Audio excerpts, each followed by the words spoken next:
Hi, Vishnu. Let's go over this. Question one, no problem with part A. Part B, you did like the calculus, right? But why didn't you input it in these values? So right here, this is where you are, right? From 3 to 5. And you input in the value for 5 and then subtract the value for 3. And then the way you get f of 5 and f of 3 is from the graph, because this is the graph of f, okay? Part C, yes, you did all correct. G prime. Right here, good job. Yep, good. Part C is perfect. Excellent. Let's see, next one. You went in this weird order of your upload. I don't know what is what. Okay, part D. Yep, part D is fine. Inverse tan of 1 is pi over 4, but calculus fine. This is the Taylor for, very good, for F. Let me just double check that. Taylor for F. Yeah, 12. Okay, very good. And then you go the Taylor for H, which is the antideriv, and you inputted it in. Very good. There's 634. Yep, good. Okay, and then here. When you, okay, what's going on here? What did you do?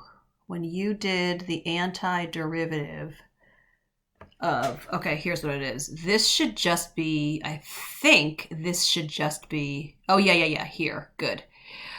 When you input in -1, yeah, you're missing something here in the antiderivative, Vishnu. Yeah, here's what it is. The antiderivative should be x the negative p over negative p right here. When you go from here to here, okay? So this should be x the negative p over negative p. So you lost that antiderivative, okay? All right, and then what's your last page here? What's this one? No, where's is this it? Okay, very good. Yep, so this one, k, you have positive or negative. K just equals positive because in that question, they specifically told you that k is a positive constant. Look right over here. K is bigger than 0, so you only want to have the positive 1 over radical 3. Question B, I don't know what was going on here. This is not a no. This is a, oh my gosh, no. And first of all, if I took the derivative of this right here, I'd have to use the quotient rule, and that would definitely not give me this. This is partial fractions. Come over here, please. Part B, so this is the original integral. This is partial fractions. I'm going to go to the side, and I often will say to people, like I'm doing side work, this is my decomposition, decompose, okay, and then you decompose all the way, then you hit the antiderivative, very easy, right? Just don't lose the absolute value around the natural log. You want to make sure, Vishnu, you remember this is a BC exam, right? So they're going to be hitting all the BC integration techniques, which brings me to part C, which is an improper integral. I don't know if you got that one or not. You may have run out of time.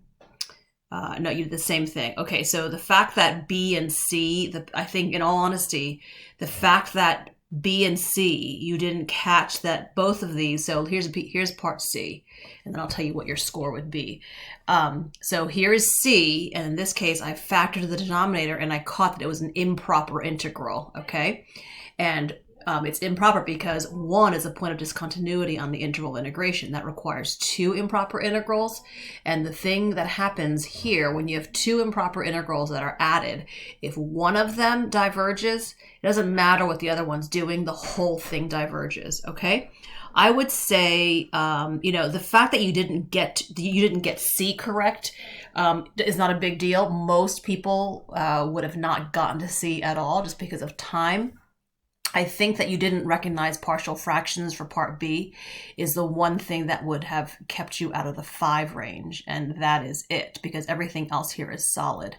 All right, Vishnu, thanks. See you tomorrow at 10:30. Bye.